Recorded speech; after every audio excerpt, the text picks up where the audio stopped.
Hi everyone, welcome back to the channel. So in today's quick video, I'm going to show you exactly how you can connect your non-smart TV to a Wi-Fi router and access online streaming services.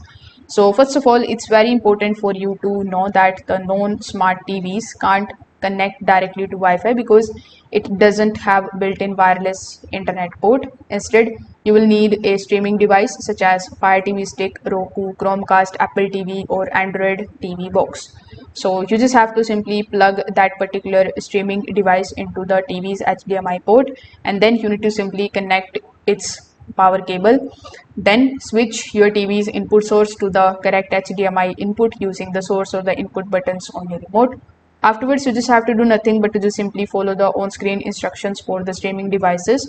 Choose the correct Wi-Fi network, enter the correct password, and then simply wait for it to connect. Once the setup is complete, you can sign in into your preferred streaming applications such as YouTube, Netflix, or Prime Videos. So that's how you can basically do it. If this video helped you out, make sure that you like this video and subscribe to the channel. Thanks for watching.